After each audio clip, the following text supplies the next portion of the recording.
It's 1988 and America is nuts for Nintendo. Home video gaming is growing in popularity. In the United States, Nintendo is king.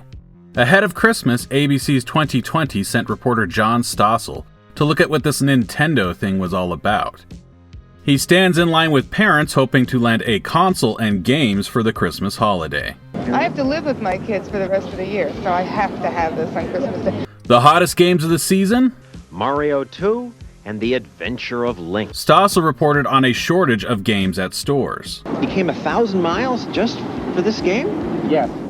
I've done 7 stores a day for 3 weeks now. I cannot find it. Nintendo reps told him it was a combination of demand exceeding their expectations and a chip shortage keeping games off shelves. Despite that shortage, Zelda II: The Adventure of Link would go on to become the 8th best-selling game on NES. It sold more than 4 million copies. That's according to themagicbox.com. Fast forward to today, and Zelda 2 is looked at as a curiosity, an aberration in the series. It's commonly referred to as the black sheep of the Zelda family. That's largely because The Adventure of Link doesn't play like the original game. While the original game was primarily played and viewed from a top-down overhead perspective, this game is primarily played from a side-scrolling view. The top-down view is here too, but it's more limited, only seen when players are traveling from one location to another, and it's constantly interrupted by side-scrolling action scenes. Why is Zelda 2 so different? Well, that's the focus of this week's episode of Legendary Adventures podcast. I am Paul Riley, and today I'm going to revisit Zelda 2 and discuss its history, how it came about, and its ongoing legacy. Then next week we'll go through my playthrough of the game and take a look at the game world.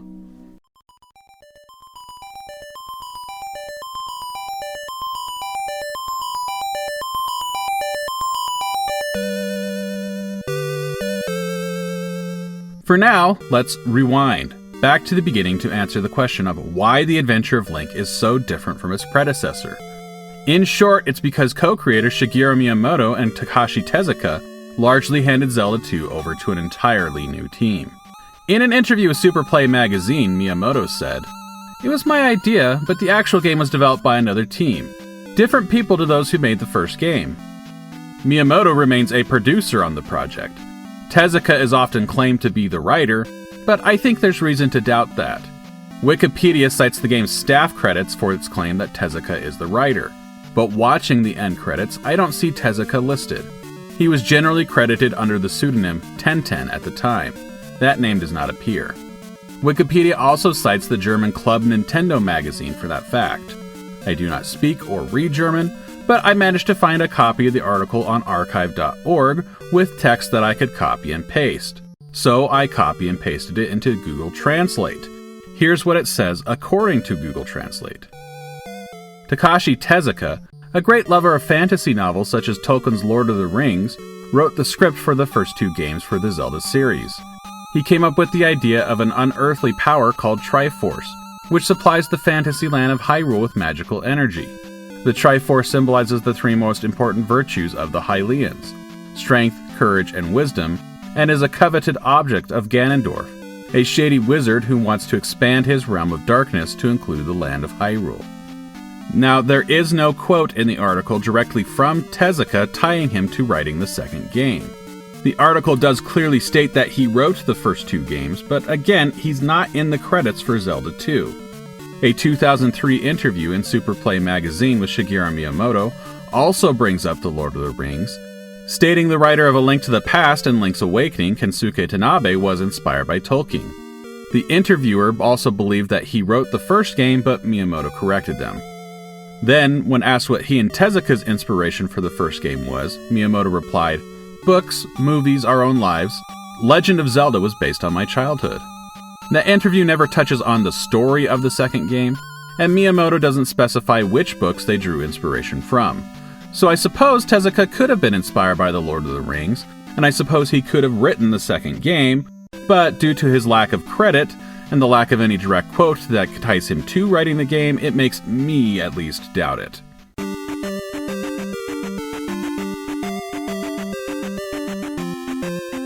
The Adventure of Link was co-directed by Tadashi Sugiyama and Yasuhisa Yamamura.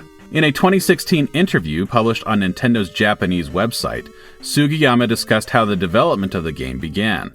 I could not find my original source for that interview, but I did find a separate translation on zeldadungeon.net. It differs from the translation I was originally using, so I'll be updating my scripts to match that translation on this revisit, but the overall content of what he said is the same. Sugiyama said, "Development started with Mr. Miyamoto saying he wanted to make a side-scrolling action game that made use of up and down movements for attack and defense." Sugiyama further states that the concept was not initially intended to be a Zelda game.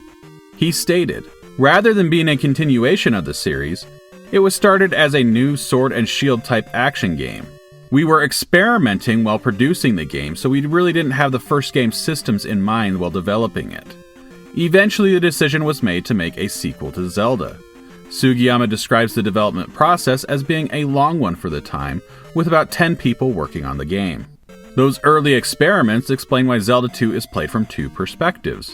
Miyamoto wanted a side-scrolling game where sword fighting and combat was a major element.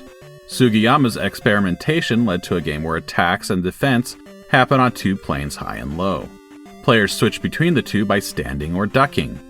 Fights are frequent and can be difficult. When encountering humanoid enemies, especially the iron knuckle enemies, the sword fighting concept of the game is most clear, as players stand, duck, jump, and stab to get around enemy defenses. Players also have to be conscious of enemy attacks and whether they are coming in high or low so that they can shield appropriately.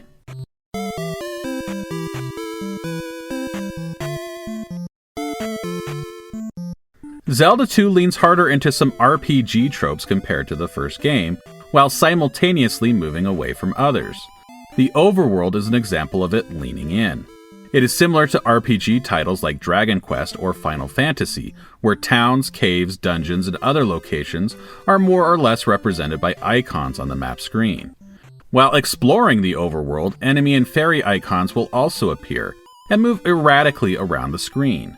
If the player touches them, the game will transition to a side-scrolling screen. The enemy icons are difficult to dodge, and while not completely random, they do have the feel of random battles seen in RPG titles like Final Fantasy and Dragon Quest.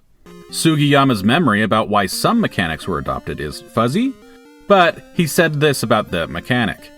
"The field map was narrow, so I think that method was adopted so that an element of luck would appear." The game is also unique among the Zelda series for containing a system of experience points and leveling. It works like similar systems in RPGs, and also many modern action-adventure games, which blended this RPG element into their gameplay. Players gain experience from defeating monsters, and after reaching a set amount, they gain a level. Players can then apply that level to one of three attributes: attack, magic, and life. And these attributes each max out at level 8. Players can gain enough experience to level up by defeating enemies on the overworld and in dungeons. They will also gain exactly the amount of experience needed to gain one level upon completing a dungeon. Of this system, Sugiyama said, "There are various restrictions at that time, so we put in the leveling up system as a way to have players battling enemies time and time again." Miyamoto discussed the leveling system in a 1990 published conversation with Dragon Quest creator Yuji Horii. It was translated and published on Shmupulations. In that conversation, Miyamoto said, "The way I see it, there are some light RPG elements to Zelda, like the fact that your character grows in power as the game progresses. But that's it. If we expanded on those elements, my sense is that it would be taking the game in the wrong direction." He continued, "In the Zelda series, Link does get stronger as you progress through the game, but that is done in order to help players who are bad at action games. We wanted the game to get easier as Link gets stronger.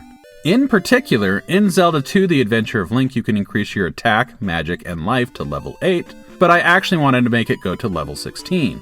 I wanted it to be easier." While in some ways Zelda 2 leans more into RPG mechanics like leveling than the original game, it backs away from others. There is no economy in this game, no collectible currency, and nothing to spend it on. Health and magic restorations are given away in towns for free. All tools to complete the quest are found in caves or dungeons. None are available for sale as we saw in the first game. This one also does away with all the equipment upgrades seen in the first game. Players will start and end the game with the same sword and same tunic. Leveling up Link's attack will make him hit harder, but there's no way to further boost the effect by equipping a different sword. There are no rings to increase Link's defense power. Instead, players level up Link's life stat to reduce the amount of damage that he takes from enemies. Hidden heart containers can be found to expand Link's life further. There's no magic book this time around to boost Link's magic power. Instead, players level up the magic stat to reduce the cost of magic. Magic jars are also hidden around the world, which expand Link's magic meter.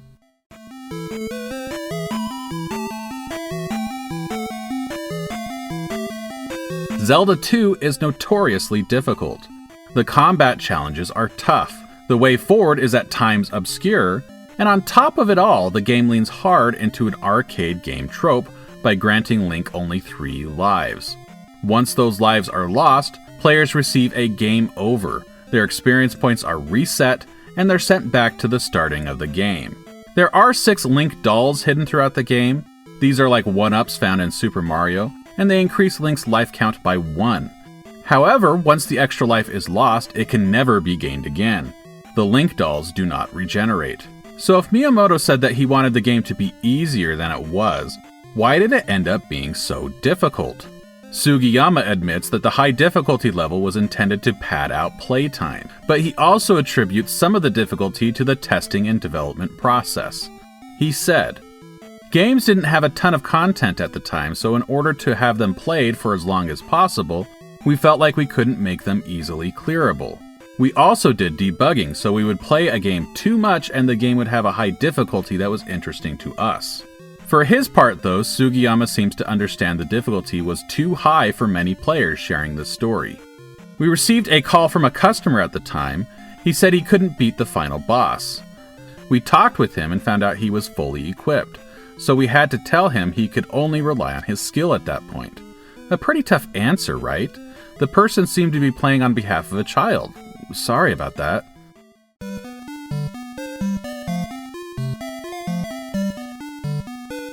With the change in team members, also came a change in the composer of the game. The music for Zelda II was composed by Akita Nakasuka.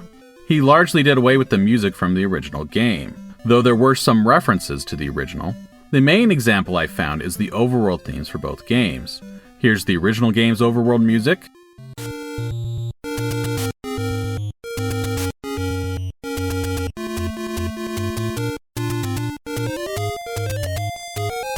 And here's the music for Zelda II.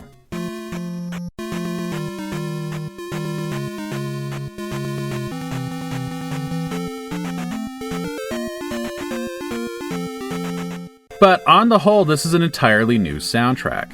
The music for this game has not embedded itself in the larger gaming culture in the same way that the music for the original game did.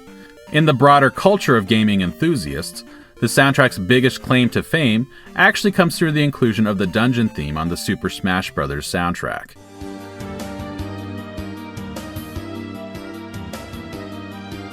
Within the series, a few tunes from the game, such as the Level Up tune Do Live On, getting regular use in the series to this day. Take a listen, here it is in Zelda II. Now here it is in Majora's Mask. And in Breath of the Wild. Those are just a few of the games this cue has appeared in. It's the most commonly used piece of music from Zelda 2 in the series, though other pieces appear occasionally as well, like this tune for fairies in Zelda 2, also appearing in Triforce Heroes. Zelda 2 does a lot to expand the storytelling of the series. Much of the story is told in the manual, and again poorly summarized on the attract screen. It's much more complex than the original game. The game also spreads small storytelling elements throughout the game's runtime, with its inclusion of towns and quests that Link finds in those towns.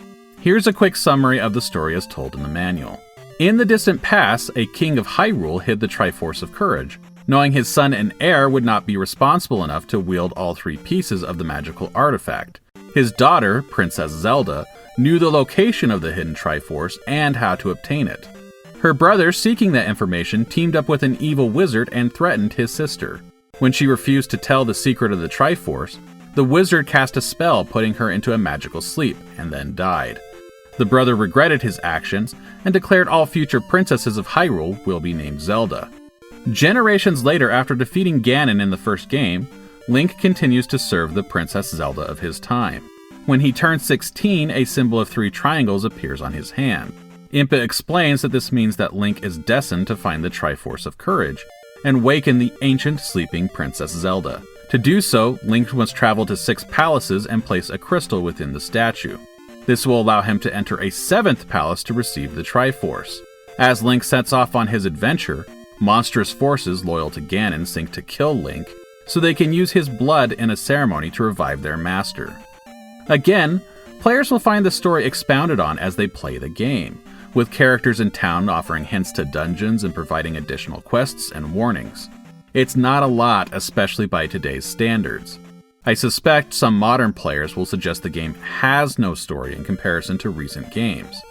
But it's clear there's an increased storytelling element in this game, and the story elements will expand further as the series continues. Zelda II was well received at the time of its release. Again, it sold more than 4 million copies, on top of receiving generally positive reviews. In the years since, however, The Adventure of Link has become known as the black sheep of the Zelda family. With that in mind, how does Zelda 2 continue the Zelda formula established in the first game? Well, that's hard to say. There are elements that are here.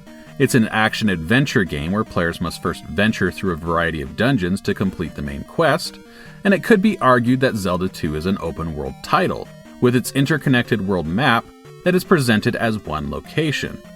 But I could also see arguments against it being open-world. The map is not to scale after all, and its towns, caves, and other locations are represented by a number of icons that once touched shift play and the point of view to a side-scrolling style. In fact, these side-scrolling segments are really the core of Zelda 2, while the overworld is more a bit of added spice. I could see an argument that the two distinct styles and the separation between them precludes this from being a true open-world game. On the flip side, I think the interconnected nature of the world and the elements of exploration could be the basis for an argument made in favor for it being open world. There does seem to be an effort to incorporate ideas from the original game, but they're generally not what we would consider hallmarks for the series. When Link's health is full, he can fire a sword beam for a ranged attack against enemies. The collection of items to solve puzzles and open new areas remains a core mechanic. Among these items, there's a candle to light up dark areas. In terms of function, they are different, but the idea is the same between both games. Both games also include a raft and a flute, and in both games the flute is used to reveal a dungeon, while the raft allows players to reach an otherwise inaccessible area. There are also enemies such as Wizrobes, Levers, Tektites, Moblins, Goria, and more that appear here, which behave much in the same way as they did in the original, despite the change in perspective. There are also helpful residents of Hyrule offering sometimes cryptic hints, and many of them are old men and women.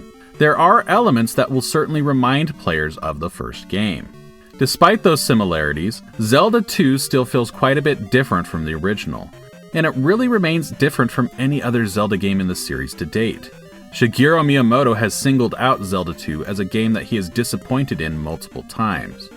In the Super Play magazine interview from 2003, he refers to the game as sort of a failure. And in a 2013 interview with Kotaku, Miyamoto said, "I think we could have done more with Zelda 2: The Adventure of Link. When designing games, we have our plan for what we're going to design, but in our process, it evolves and grows from there. In Zelda 2: The Adventure of Link, unfortunately, we ended up creating what we originally planned on paper." He further stated that he felt, "In the case of Zelda 2, we had a challenge just in terms of what the hardware was capable of doing." That feeling of wanting to do more perhaps explains the enduring legacy of Zelda 2 within the series. In an interview translated on Glitterberry's game translations following the release of A Link to the Past, Miyamoto was asked what's next for the series. He responded, "As for the next Zelda, if we go in order, it will probably be Super Nintendo Adventure of Link." It's clear that he did not forget Zelda 2 and wanted to revisit the ideas that it presented. We can see that in a number of gameplay elements that continued in the series. Zelda 2 was the first game in the series to feature villages, magic spells governed by a magic meter, pre-dungeon quests, and no soft locks. The structure of the world and the main quest is perhaps the most consistent and persistent element that continues throughout the series. Any game that features a set dungeon order in the series, such as Link's Awakening, Oracle of Ages, and Twilight Princess, owes a debt to Zelda II. These games leave room for exploration, but their quests are decidedly more structured. Magic spells and the magic meter are featured in many Zelda games, but not all, and it is perhaps not a lasting legacy. At the time of recording, it seems to have been phased out of the series. The combat in Zelda II, however, lives on, at least in a way, especially if we're talking about the 3D titles. The developers famously had Zelda II in mind when developing Ocarina of Time. It carried over not only into a variety of cosmetic elements within that game, but it was a direct influence on the combat of Ocarina of Time. I went into that with detail in Season 5, but suffice it to say that any Zelda title which uses Z-targeting owes a debt to both Ocarina of Time and Zelda II. Likewise, there are a number of titles where Link can learn new sword abilities. It's not every game in the series, but the few that do likewise owe a debt to Zelda II, which first brought the concept to the series. While Zelda II is different and isn't exactly beloved today, it's hard to ignore its influence beyond the Zelda series as well. In his NES Works series, Jeremy Parish notes Zelda II influenced other games on the NES, such as Rambo, Castlevania II Simon's Quest, and Blaster Master. Even today, we can spot games that have a hint of Zelda II in them, such as Guacamelee, Shovel Knight, and Shantae and the Pirate's Curse. The lore and storytelling of The Legend of Zelda also made big steps in taking on a recognizable shape with the release of Zelda II. The Triforce is now composed of 3 pieces, and will continue to be 3 for the rest of the series. Ideas like the Triforce symbol appearing on the hands of some individuals, such as Link, Zelda, and Ganon, also continue forward in the storytelling of the game. This game also firmly establishes that the death of Ganon is not permanent, and that there is more than one Princess Zelda. The concept of there being more than one Link does not firmly appear here, but it has been implied by both the manuals of this game and the previous game, where the players are told to create their Link. Zelda 2 may not be the most popular game in the series, but it absolutely should not be left out of the conversation when it comes to talking about how the series grew and evolved and how it still influences games today. Next week we'll go into my playthrough of Zelda 2. Full disclosure up front, while I have an appreciation for Zelda 2, its story, influence, and place in history, I would still say it's my least favorite game in the series. I had never played it to completion prior to recording this podcast. I tried multiple times, but I never reached the end. Having completed it now, I can say that while there are elements I enjoy, the high difficulty and semi-random battles and leveling system remain friction points for me. To ease that friction, I completed the special edition of the game on Nintendo Switch Online. That version starts the player with what could be considered the second quest of Zelda 2, or what we in modern terms might refer to as a New Game Plus mode.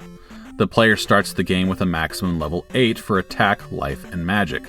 Players also begin with all magic spells in the game already collected and all of Link's sword abilities. This allows returning players to skip the game's pre-dungeon quests, which are required to be completed in order to get magic spells and sword abilities, and they can head straight to the dungeons.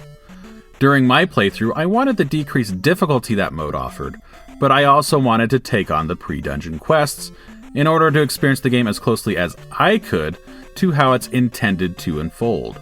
So I completed all those quests, even though they all ended with an old man or a swordsman who's supposed to grant Link a spell or ability, saying that they cannot help him.